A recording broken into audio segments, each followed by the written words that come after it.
What's happening, people? It's Jay Fresh and Friends right here at Pyro Radio. And right now is someone who I haven't spoken to in a little while, but I thought, you know what? He's got a sick nickname. It's Mr. Gucci Leather Rucksack. I've got to call him up. We're talking about, of course. What's happening, bruv? Fresh. What are we telling them, man? It's been a minute. How you doing, bro? Good, man. I mean, like I said, it's been a little while since we connected, but, you know, I can hear it in your voice already. The energy sound good. You sound like you're in a good place, man. The energy's good, man. I'm in the studio right now as we speak, to be honest. Home studio, of course, you know what I mean, for the quarantine police out there. But, just working, man. Head down, active, you know, sun's out, energy's great. Obviously, Mister's doing well. Yeah, man, we're moving. Wicked. Active. Good to hear, man. Good to hear. Now, you just touched on it there, the importance of having a home studio anyway, but especially when you're not allowed out. So how are you finding that thing for you right now? Is it a good creative space for you? It's amazing, to be honest.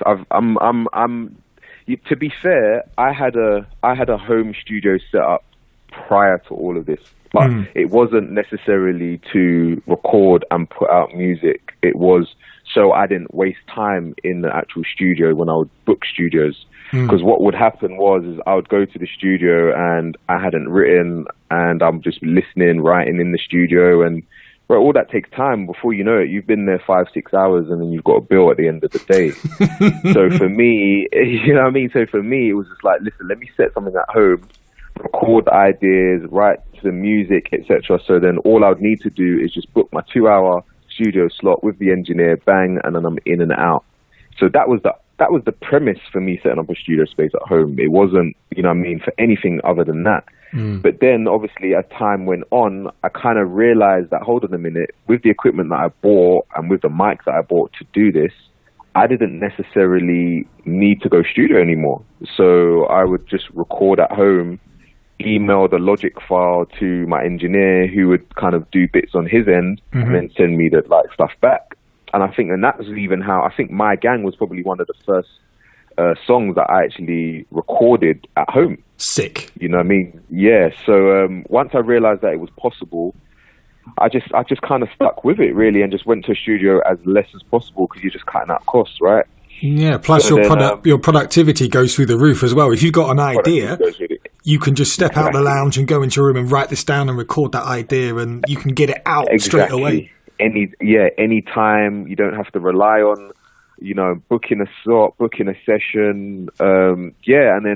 And obviously nowadays you've got presets. So everyone, we need an engineer now to make sure we're sounding good, we're sounding right. But we've got presets on our Macs now. So, you know, as long as the presets there, you know what I mean, it's good to go. So when kind of, you know, C19 came about and you had to stay at home, for me, it wasn't an issue. For me, I had nothing else to do but record now. So I was putting out a lot more freestyles, you know what I mean, recording a lot more, posting up on the gram. And here we are. You know what I mean? So that's so for me, to answer your question, sorry, I've answered it a long way around. No, good. This is why we have an interview, man. We want your insight. Yeah. So for me, it's been fine. I haven't had no issue. The only issue I'd say I would have is obviously if I want to collaborate. Yeah. So I've got a song that kind of features another artist, but we're kind of struggling to find time because obviously I live far from him. So it's just, that's the only way it gets difficult. But if you're just putting something out by yourself, it's pretty much straightforward. Well, there you go, man. I've been championing to artists across the board, get that little setup, if only it's to record guide vocals and get your ideas out. But you've answered it there and then. That's a soundbite you've given me there, bro. Yeah, I'm going to replay that to people now when they say, why do I need a home setup fresh? Yeah, trust me, you do, man. Very, very important. It's just probably one of the big investments I've made as an artist. And it's not that difficult. It seems overwhelming, but trust me, it's really not. So any artist that's listening, get it done, man. Get it done. And you are an artist who invests heavily in your craft, and that's not just financially, that's with the time and the kind of energy and ideas. Now, you've been someone who has been coordinating your clothing line and your merch for a little while now. It's not a quick thing. So for you, what are the key considerations when you're putting together your merchandise and your clothing line? the number one thing is for me that has worked for me is the quality of the clothing. So if you bulk buy online, it's very, very easy to compromise quality for price. Mm-hmm. So my idea with the merch wasn't to make money initially. My idea was the merch was for people to wear my jumper, bearing my logo, so they can be essentially walking billboards for me. Mm-hmm. That was the point. It wasn't to make money. So if I know if you're wearing my jumper and you're walking around wearing my jumper, you're walking around saying, of course. So for me, that was more valuable than what's playing in my pocket. So I would spend a bit more money on getting high quality merchandise, mm-hmm. but knowing that I couldn't sell it for much more than what I bought it for, which meant once I put the print in and the shipping and all those costs together, I'm probably just about breaking even. But I didn't mind that because I had loads of people wear my hoodies. So, and not only that, another key thing as well for me, which has worked, is you might not like my song, which is fair. You know, everyone's got different tastes, but you're going to repost my hoodie on your gram.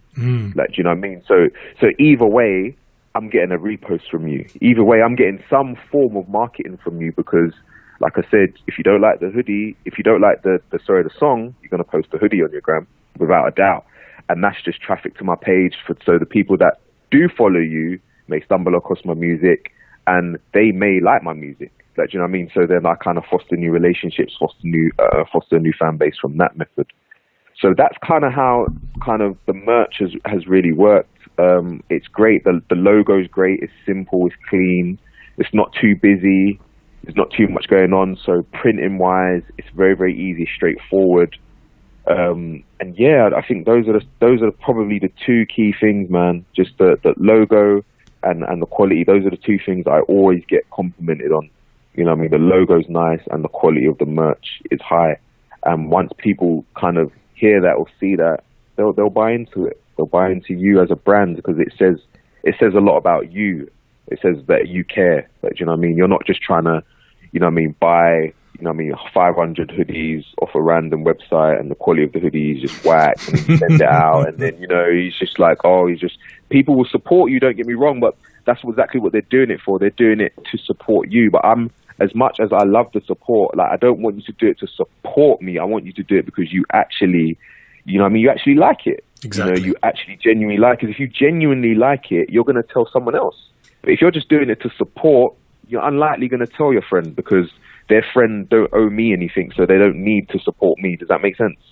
Yeah, 100%, man. There's some real good insight in there for anyone who's thinking about merch, or some artists go like, I can't be bothered to do clothing or whatever. But if you think about it and you actually put a plan in place, it can serve a number of purposes, man. So that's really interesting to hear as well, because I've always wanted to ask you that, but never really had an opportunity to. But that's why we have this phone interview. Yeah, no doubt. So let's do something crazy and bring it back to music. So since last summer, you've been working on a number of tracks, freestyles, if you just mentioned there. Also, you did the hookup with Lady Lee show, which got a good support, good reaction, and also a large amount of numbers of views on your own channel. Now, I know you're not a guy who's just, it's just about numbers no matter what. It's not a gimmick. But for you, developing the 100K plus views on the Still Here video on your own YouTube, given subscribers and previous traffic, is a big achievement. So firstly, congrats for that, my bro. And also, appreciate that. How have you approached developing your YouTube reach and the traffic around that?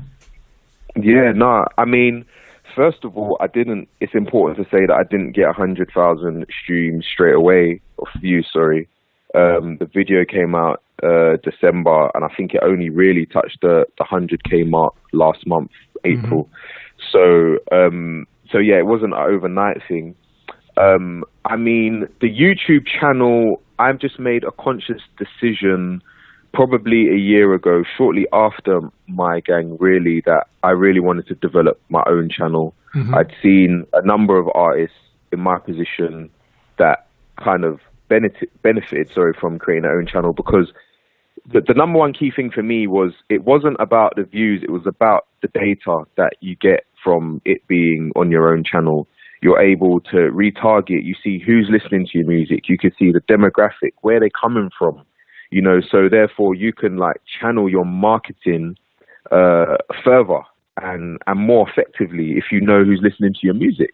Exactly. So as much as I love the kind of major platforms that they have that are out there, which are good, because I've done them. I've done my work on GRM, you know, and I've got like 3 or 4 videos on there. I wouldn't knock them, but it just came to a point in my career where it wasn't just about getting my name out there, which is what I think those channels are for, because they have the audience to get your name out there. I'd moved from wanting to get my name out there to now wanting to really develop my own fan base, right? And it struck me, and I don't know how factual this is, so forgive me if I'm saying something out of turn, but for someone like, I don't know, I would compare myself to a Dave, right, in terms of content and kind of delivery of music, right? It's not kind of what you would typically find on kind of GRM or Link Up, right? But I don't think he's ever been on that channel. So there's this myth that, you know what I mean, in order to obtain a level of success, you have to go on those channels and kind of progress. But for someone like Dave, who's never been on GRM, I think he's been on Link Up for a freestyle. He's done Black Box as a freestyle, but I don't think he's ever really put any of his material on GRM. As I said, I don't know. They could have been deleted. I don't know. I don't know how factual that is. Dave hasn't told me himself, so I say that with a bit of caution. But at the same time, that's what I genuinely believe at this moment in time. So for me, it was just like, if someone like that could achieve success from putting stuff on his own channel, then it must be possible, which is why I kind of, you know what I mean, drove it home. And yeah, I just obviously I started off, put my first video on, it only got 1,000 views, if that, but you just have to keep developing, utilize tools that are out there, so which are kind of the Google ads, because Google owns YouTube, so it's called Google ads, etc. Utilize all those tools, and that money that you would probably pay to put it on, say, the GRMs or the Link Ups or the Press Play Media, if you actually use that to kind of target showing your video to the right audience, it can work like a dream. You know what I mean? It's exactly the same thing, because when you think about it, you're paying £300, let's just say, to put your video on one of these channels. I won't say which one, and that's showing them to their 1 million+ subscribers. Why not take that funds and target it to people who you know like your type and sound of music, and kind of foster relationships that way with your fan base? That's just my method. I don't know whether it's, you know, I mean, it's not universal. What works for me may not work for everyone, but yeah, and that's what I did, and I've never looked back. I've gained the subscribers, I've gained the views, and yeah, we're continuing. Well, you're building your empire there, man, in a number of different ways, as we know. And talking about music, we're now moving on to the new track, Mr. Yeah. You know, you always release and deliver music with a message. So talk to me about the new track, please. Yeah, no worries. So Mr. is, I actually wrote that song back end of last year. It was by a producer called J Productions, who I came across on Instagram. You know, as an artist, you get messages and queries from, you know, producers wanting to work with you. They've heard your work. So, you know, as I say to all producers, I tell them, you know, send me a selection of beats. He sent me a heavy selection of beats. He sent me like 18 beats. I'll never forget. So it was so many that it took me a while to even find the time to sit down and listen to them. So, you know what I mean? Shout out to J Productions. He sent the 18 beats. I really like this one. I think I wrote to it, I think, that night. And one of, like, I think I've said it before in another interview, like, basically a female friend of mine, she always calls me Mr. It's just a thing. She just always just says, yeah, okay, Mr., call Mr., or how are you, Mr.? It was just a thing. She would just call me Mr. So natural, it was like that. Natural, yeah. So that was just in my mind. And then, yeah, I just started, you know, just writing to it. And for those that know me, knows I like that, the repetition rhyme pattern. I've done it in Beg Friend, for those that kind of know my work, and yeah, I've done it in this. So it's almost like pushing myself to see how many times can I use this word without it really getting irritating or getting annoying, and still keeping you engaged. It was almost like a test for myself. So that's how it started, and then I carried on. I've done the 2 verses, and And yeah, it was just really talking about me, myself. As the track states, it's just that we all have different personalities, we all have different facets to ourselves. So Mr. was just me, a way of this explaining who I am. Just in a creative way to just keep the listener engaged. Really, that was the premise behind those verses. But yeah, as you said, the message, it was kind of, first verse is very, as you said, Mr. Gucci leather rucksack. You know what I mean? It's very braggy. You know what I mean? It's talking about, my love for women, my engagement with women. But at the same time, second verse, it's very, but don't get twisted. I like that, but I'm still Mr. Educated. You know what I mean? Mr. Don't really care what you rate, who you're rating, because I'm Mr. Self-motivated. You know what I mean? I'm still talking about the essence and the message of, you know what I mean, just being confident in what you do and who you are and kind of what's important.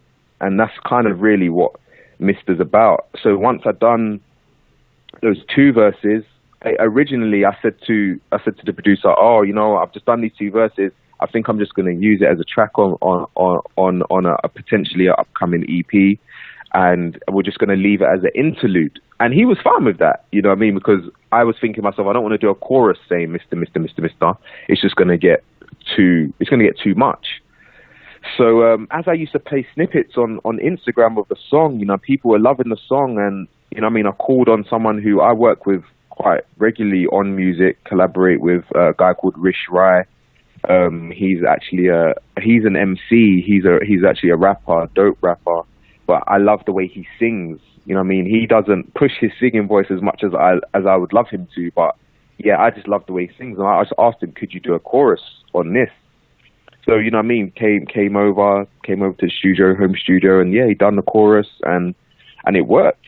You know what I mean? It worked. I liked it. He done his thing. He's done some harmonies on Still Here with Lady Leisure. If you listen closely, you'll hear a vocalist in the background of some of the choruses, and that's him. So yeah, we connected, packaged it, and here we are. Well, sorry, man, I've given you the long answer. No, that's wicked. Well, I think it's only right that we play it right here at Pyro Radio. So please introduce your brand new track as you play it right now. Yes, so listen up, people. It's Off Course here, and we're getting into Mr. featuring Rish Rai, produced by J Productions. Keep it locked.